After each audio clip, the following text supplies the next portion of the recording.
चलिए खबरों में आगे बढ़ते हैं, बात कर लेते हैं उत्तराखंड की खबरों की। मुख्यमंत्री पुष्कर सिंह धामी ने नई दिल्ली में भारतीय ओलंपिक संघ के अध्यक्ष डॉक्टर पीटी उषा से मुलाकात की है। इस दौरान मुख्यमंत्री ने कहा कि हमारे लिए सौभाग्य की बात है, उत्तराखंड को 38वें राष्ट्रीय खेलों की बड़ी जिम्मेदारी मिली है और इसलिए उन्होंने भारतीय ओलंपिक संघ के अध्यक्ष डॉक्टर पीटी उषा का आभार भी व्यक्त किया है। ये हमारे लिए बहुत सौभाग्य की बात है कि उत्तराखंड को 38वें राष्ट्रीय खेलों के आयोजन की जिम्मेदारी मिली है और आज मैं ओलंपिक संघ की अध्यक्ष पीटी उषा जी से यहाँ मैंने भेंट करी है। मैं इनका भी बहुत धन्यवाद करता हूँ कि उन्होंने आज हमको पूरी तरह से आश्वस्त भी कर दिया कि 28 जनवरी से 14 फरवरी तक 2025 में इस खेलों के आयोजन की उन्होंने स्वीकृति प्रदान की है। बाकी विधिवत रूप से उनकी जो जनरल बॉडी की उनकी यहाँ मीटिंग होगी 25 अक्टूबर को, उसमें इसका शेड्यूल जारी कर दिया जाएगा। हम पूरी तरह से तैयार हैं और हमारा इंफ्रास्ट्रक्चर पहले से ही काफ़ी बन चुका है और सभी तैयारियां हम पहले से कर रहे थे, इसलिए ये खेल बड़े अच्छे होंगे, बहुत भव्य तरीके से होंगे और जो पहले के जो राष्ट्रीय खेल हुए हैं उन राष्ट्रीय खेलों से भी हम निश्चित रूप से वहाँ के खेलों के जो अनुभव हैं उन अनुभवों से भी और अच्छा करने के लिए हम काम करेंगे। एक्चुअली ना मैं बहुत खुशी हूँ, उत्तराखंड का सीएम हमारा आईओए में विजिट किया है तो I am happy that even national game they are ready for hosting the national games also, even winter games also. इसलिए हम डेट जनवरी 28 से लेके फरवरी 14 तक tentatively we will be confirming after SGM next week 25th उसके बाद।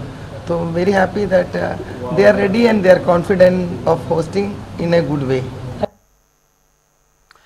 उत्तराखंड विधानसभा ने इस साल फरवरी में समान नागरिक संहिता बिल को पास किया और उसके बाद राज्य ने कार्यान्वयन समिति का गठन किया है जिसने यूसीसी के कार्यान्वयन ढांचे को लगभग पूरी तरह से तैयार कर लिया है और राज्य में यूसीसी को जन केंद्रित बनाने की कोशिश की गई है। उत्तराखंड समान नागरिक संहिता प्रारूप समिति के अध्यक्ष शत्रु सिंह ने इस संबंध में बाकायदा जानकारी भी दी है और क्या कुछ उन्होंने कहा वो एक बार सुन लेते हैं। मालूम है कि यूसीसी का जो कोड है वो आज से करीब 8 महीने पहले स्टेट लेजिस्लेचर ने पास कर दिया था। उसके बाद एक रूल मेकिंग कमेटी बनी थी और रूल मेकिंग कमेटी से अपेक्षा की गई थी कि कोड को सुचारू रूप से लागू करने के लिए जो संबंधित रूल्स हैं उसको फ्रेम करें और इस समिति की पहली बैठक फरवरी माह में उसके आखिरी सप्ताह में हुई थी और तब से लगातार समिति इस काम में लगी हुई थी और कल समिति के जो माननीय सदस्य हैं उनके साथ बैठकर रूल को फाइनल रूप दे दिया गया, अर्थात समिति की मुहर उस पर लगा दी गई। अब वो रूल्स प्रिंट होंगे और माननीय मुख्यमंत्री जी को प्रस्तुत किए जाएंगे। और वे हरियाणा में बीजेपी की ऐतिहासिक जीत के बाद देश भर में बीजेपी कार्यकर्ताओं में जश्न का माहौल है। हरियाणा में एक बार फिर नायब सैनी मुख्यमंत्री पद वो संभालेंगे। वहीं इसको लेकर रुड़की के शेरपुर गांव में कार्यक्रम का आयोजन हुआ जिसमें राज्य मंत्री श्यामवीर सिंह सैनी और राज्यसभा सांसद कल्पना सैनी ने शिरकत की है। इस मौके पर राज्यसभा सांसद कल्पना सैनी ने कहा कि हरियाणा में नायब सिंह सैनी एक बार फिर से मुख्यमंत्री पद की जिम्मेदारी संभालेंगे और सैनी समाज के लिए यह गर्व की बात है। प्रधानमंत्री जी के गारंटी की है ये हैट्रिक। प्रधानमंत्री जी के ऊपर जनता का विश्वास है। प्रधानमंत्री जी का आम जन के लिए दुख दर्द में साथ खड़ा होना है और प्रधानमंत्री जी का ये आह्वान यहाँ ये सरकार युवा की है, गरीब की है, किसान की है, महिलाओं की है, उसके ऊपर विश्वास है। जनता ने ये बता दिया है कि हम नरेंद्र मोदी जी के थे, नरेंद्र मोदी जी के हैं। हम भारतीय जनता पार्टी पर विश्वास करते हैं। आज वहाँ वो पोल खुली है जो झूठी अफवाहें फैलाते हैं कि किसान का शोषण हो गया, युवा को रोजगार नहीं मिला, महिलाओं के लिए कुछ नहीं हुआ। ये हरियाणा त्रस्त है, यहाँ खिलाड़ियों का अपमान होता है, उसका जवाब आज हरियाणा की जनता ने दिया है। मैं हरियाणा की जनता को बहुत बहुत बधाई देती हूँ।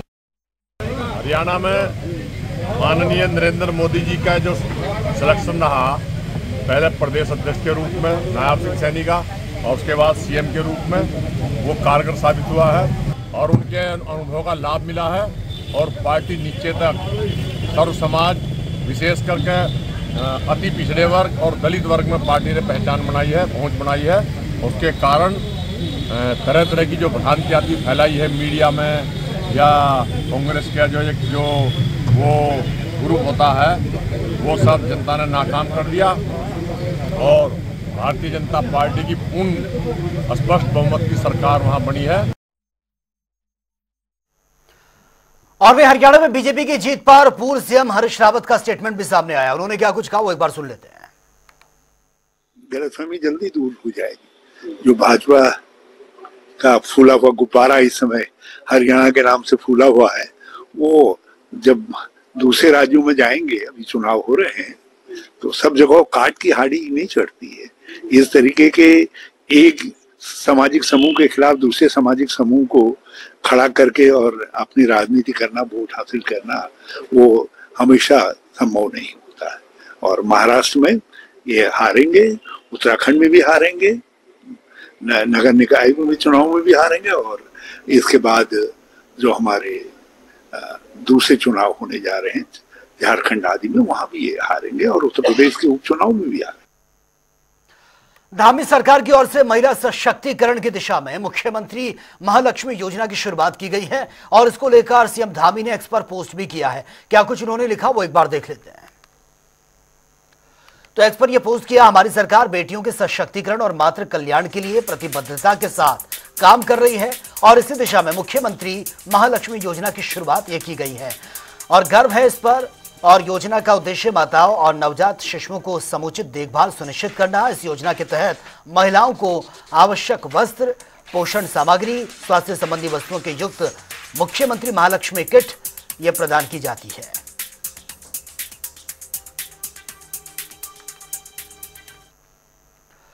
चलिए आगे बढ़ते हैं। प्रदेश भर के प्राथमिक और माध्यमिक स्कूलों की इमारत के लिए शिक्षा मंत्री डॉक्टर धन सिंह रावत ने अधिकारियों के साथ बकायदा मीटिंग की है। इस दौरान अधिकारियों को स्कूलों के ग्रेडिंग कर पुनर्निरीक्षण करने के निर्देश दिए गए हैं। इस पर जानकारी देते हुए उत्तराखंड माध्यमिक शिक्षा के निदेशक लीलाधर व्यास ने कहा कि मंत्री जी के निर्देशों के अनुसार स्कूलों की इमारतों की ग्रेडिंग ABCD के रूप में 4 श्रेणियों में रखा गया है, जिसमें A श्रेणी में वो स्कूल शामिल हैं जो कि सुलभ हैं और वहां निर्माण कार्यों की जरूरत नहीं है। वहीं B और C श्रेणी में वो स्कूल शामिल हैं जिन्हें इमारत की आवश्यकता है।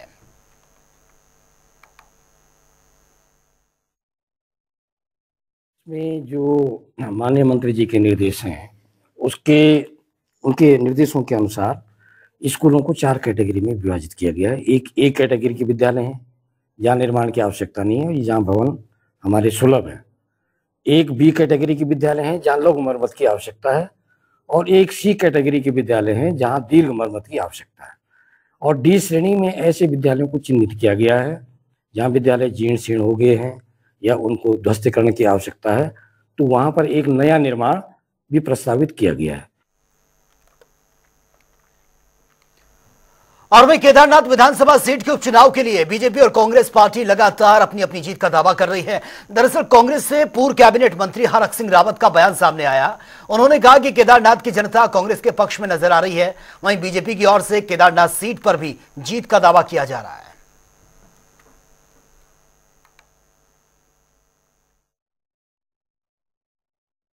केदारनाथ चुनाव मैं आज कह सकता हूं वहां भी कांग्रेस के पक्ष में माहौल है।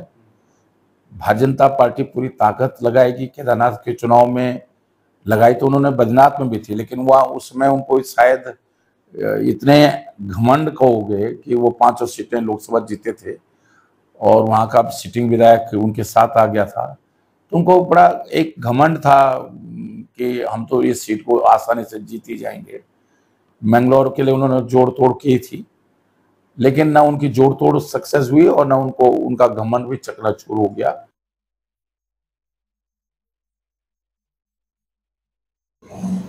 देखकर डॉक्टर हरक सिंह रावत कांग्रेस में हैं और हम जानते हैं कि भारतीय जनता पार्टी में थे और हमने निष्कासित किया, तो उनकी अपनी कुंठाएं हैं और वो कांग्रेस की बात करेंगे और कांग्रेस के अंदर भी उनकी स्थिति बहुत अच्छी नहीं है, तो कहीं पर अपनी स्थिति को बनाने के लिए इस प्रकार की बयानबाजी कर रहे हैं। ठीक है, पक्ष में रह करके नेता लोग ऐसा करते हैं, लेकिन जहाँ तक केदारनाथ सीट का सवाल है तो भारतीय जनता पार्टी किसी कीमत पर भी वहाँ इसलिए पराजित नहीं होगी कि हमने वहाँ काम किया है और प्रदेश की जनता का हमारे संग पूरा विश्वास है। और लोकसभा में 5 सीटें प्रदेश की जनता ने हमको दी और उसके अलावा हम लगातार जो है वहाँ जीतते आ रहे हैं। विधानसभा की सीट भी हमको दोबारा प्राप्त हुई यहाँ पर, तो ऐसे में कोई ऐसा कारण नहीं है कि हम केदारनाथ की सीट को हारेंगे। उत्तरकाशी और देहरादून में केंद्रीय गृह मंत्री अमित शाह के दौरे को लेकर पुलिस प्रशासन और बीजेपी संगठन की तैयारियां शुरू हो गई हैं। हालांकि अभी गृह मंत्री अमित शाह का उत्तराखंड का दौरा प्रस्तावित है, लेकिन गृह मंत्री के दौरे को लेकर कहीं ना कहीं उत्तराखंड बीजेपी अपनी तैयारियों को अंतिम रूप देने में लगी हुई है। अभी आदरणीय गृह मंत्री अमित शाह जी के कार्यक्रम की सूचना समाचार पत्रों के माध्यम से मुझे मिली है।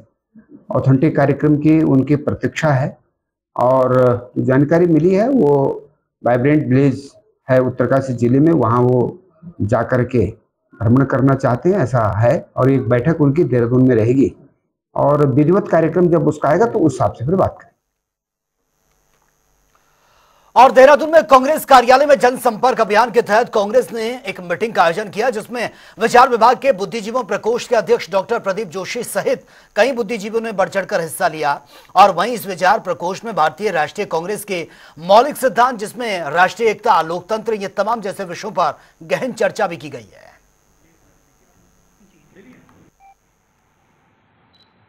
प्रदेश कांग्रेस कमेटी विचार विभाग बुद्धिजीवी प्रकोष्ठ ने आज एक मुहिम लॉन्च की आउटरीच के लिए। जैसा आपने पूछा अच्छे लोग जुड़ेंगे, क्योंकि राष्ट्रीय स्तर से ये देखा गया, राहुल गांधी जी ने भी अनेक बार कहा कि अच्छे लोग धीरे धीरे राजनीति से विमुख होते जा रहे हैं। विभिन्न किस्म के प्रोफेशनल्स, टीचर्स, रिटायर्ड टीचर्स, तो कांग्रेस के प्रति साथ ना आकर, इंस्टीट्यूशन को बिल्ड करने के लिए, डेमोक्रेसी को स्ट्रेंथन करने के लिए साथ ना आकर, फॉल्स नैरेटिव में प्रेजेंट रेजिम के चले जा रहे हैं और वो रेजिम जो कि इंस्टीट्यूशन को डिस्ट्रॉय कर रहा है। तो हमने एक मुहिम चलाई है और अच्छे लोगों को आमंत्रित किया है कि आप लोग जो सरकार को क्रिटिसाइज करते हैं, आप लोगों को इकट्ठे होकर आना पड़ेगा, सब लोगों को साथ मिलकर ये लड़ाई लड़नी पड़ेगी। विषय बड़ा है और हमें उम्मीद है बहुत सारे हमारे साथ टीचर्स आ रहे हैं, बहुत सारे प्रोफेशनल्स आ रहे हैं। धीरे धीरे आने वाले समय में वो लोग जो कि राजनीति को मजबूत कर सकते हैं और भ्रष्ट लोगों को राजनीति तंत्र से हटा सकते हैं, ऐसे लोग काफी जुड़ रहे हैं। और वहीं आए दिन सोशल मीडिया पर कई तरह के वीडियो वायरल होते हैं और कई बार गलत जानकारी के साथ शरारती तत्व माहौल को खराब करने की कोशिश करते हैं, जिस पर अब कार्रवाई करने के लिए पुलिस प्रशासन पूरी तरह से सख्त है। इसी के साथ साथ अफवाहों पर ध्यान न देने का संदेश भी पुलिस लगातार पहुंचा रही है। इस दौरान देहरादून एसएसपी अजय सिंह ने क्या कुछ कहा है, वो एक बार सुन लेते हैं। विगत कुछ समय से ऐसा देखने में आया कि कहीं ना कहीं जब विभिन्न समुदाय का हो या विभिन्न धर्म का आधारित कोई प्रकरण आता है तो कहीं ना कहीं लोग धार्मिक रूप से इसमें आवेश में आने की और प्रतिक्रिया ज़्यादा कर रहे हैं। तो इसमें मेरी सभी से अपील है कि ऐसे कोई भी इंडिविजुअल मैटर अगर होते हैं तो उसमें पुलिस अपना काम कर रही है। जिस तरह आपने देखा कि पूर्व में भी 1-2 इंसिडेंट हुए थे, तत्काल अभियुक्तों की गिरफ्तारी करना या साक्ष्य संकलन करने के लिए उसमें विभिन्न टीमें तत्काल लगा दी जाती है। तो मैं यही अपील करूंगा कि इसमें संयमित रहें और सही सच्चाई जानने के लिए कम से कम पुलिस को 10 से 15 घंटे लगते हैं और उस सही तथ्य आने के बाद जो है उसमें सभी के सामने शेयर किया जाता है। लेकिन ये अभी देखा जा रहा है कि कुछ लोग इसमें शरारती तत्व ऐसे उभर रहे हैं जो कहीं ना कहीं धर्म के नाम पर इसको लोगों को उकसाने का काम करते हैं। आजकल देख रहे हैं कि सोशल मीडिया हो चाहे वो उनके अपने पर्सनल व्हाट्सएप ग्रुप या अन्य ग्रुप बने हुए हैं जिस पर वो गलत खबरों का प्रचार प्रसार करते हैं, जिससे आम आदमी को पता नहीं चल पाता कि घटना क्या हुई है और उस आक्रोश में आकर वो कहीं ना कहीं जो है लॉ एंड ऑर्डर की स्थिति उत्पन्न होती है। तो मैं और वहीं देहरादून में जिलाधिकारी सविन बंसल ने विदेशी शराब की दुकान को 15 दिन के लिए निलंबित कर दिया है और बाकायदा तालों पर सील लगाकर इसे बंद कर दिया गया था।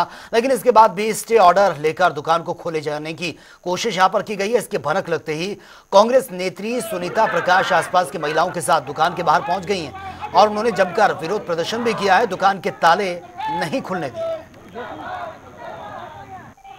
देखिए, मुख्य वजह जो है, कल रात भी हमने यहाँ पे धरना प्रदर्शन किया था। डीएम साहब ने आदेश किए, ये दुकान बिल्कुल नियमों के विरुद्ध खुली हुई है। यहाँ पे सबसे पहला जो मुद्दा है यहाँ से दुकान हटने का वो है कि ये जीजाईसी इंटर कॉलेज के बिल्कुल सामने है, जो एक बहुत बड़ा मुद्दा है अपने यहाँ पे, जहाँ ये आपके जो आबकारी की जो नियम है वो भी ये कहते हैं कि स्कूल के आसपास दुकान नहीं खोल सकते। ठीक है, हम डीएम साहब, क्षेत्र की जनता जो है डीएम साहब के पास गई अपनी इस समस्या को लेकर के। हम डीएम साहब का धन्यवाद इसलिए करेंगे कि हमको बड़े प्रमुखता से सुना, गंभीरता से सुना और बहुत शीघ्र उन्होंने सदर एसडीएम को भेज करके यहाँ कार्रवाई की, जिसमें बहुत सारी अनियमितता पाई गई। प्लास्टिक के गिलास, नमकीन, बिस्किट, नीचे गंदगी और कैंटीन खुली पाई गई जो रात रात तक चलती है। इनका 11 बजे तक का लाइसेंस है कि पिलाने का, लेकिन रात भर खुली रहती है कैंटीन। उसके खिलाफ जो है, उसके विरुद्ध जो है डीएम साहब ने आदेश किए कि इस कैंटीन को 15 दिन के लिए इसका जो लाइसेंस है निलंबित किया जाए। तो चलिए बात होगी तमाम खबरों की फटाफट अंदाज में। मुख्यमंत्री पुष्कर सिंह धामी ने भारतीय ओलंपिक संघ के अध्यक्ष डॉक्टर पीटी उषा से की मुलाकात। 38वें राष्ट्रीय खेलों की जिम्मेदारी मिलने पर जताया पीटी उषा का आभार। उत्तराखंड में यूसीसी लागू करने का रास्ता हुआ साफ। अगले सप्ताह सीएम धामी की रिपोर्ट सौंपेगा पैनल। कैबिनेट से मंजूरी मिलने के बाद कानून होगा लागू। उत्तराखंड के दौरे पर आ सकते हैं केंद्रीय गृह मंत्री अमित शाह। सुरक्षा के मद्देनजर पुलिस मुख्यालय में डीजीपी ने पुलिस अधिकारियों के साथ की है मीटिंग। सुरक्षा व्यवस्था को लेकर दिए गए निर्देश। हरिद्वार हाथियों के झुंड को देखकर लोगों में अफरा तफरी मच गई। वन विभाग के सिपाहियों ने हाथियों को जंगल की ओर रवाना किया। मसूरी में 19 गिरासू भवनों को ध्वस्त करने का पालिका प्रशासन ने शुरू की कार्रवाई। एनजीटी ने दिए थे निर्देश। पहाड़ों की रानी मसूरी पहुंचे आध्यात्मिक गुरु, बोले योग की नगरी है मसूरी। पुलिस ने ऑनलाइन धोखाधड़ी के मामले में 2 लोगों को किया गिरफ्तार। फोन कर लॉटरी के बहाने करते थे धोखाधड़ी। हल्द्वानी में रामलीला के दौरान भाई ने भाई की गोली मारकर कर दी हत्या। आरोपी की तलाश में जुटी है पुलिस। काशीपुर में काशीपुर बार एसोसिएशन ने किया प्रेस कॉन्फ्रेंस। नई बहुमंजिला इमारतें बनाकर तहसील कार्यालय, चकबंदी कार्यालय को एक ही परिसर में शिफ्ट कराने की उठाई मांग। विकासनगर में पुलिस को मिली बड़ी सफलता। 5000 का इनामी अभियुक्त गिरफ्तार।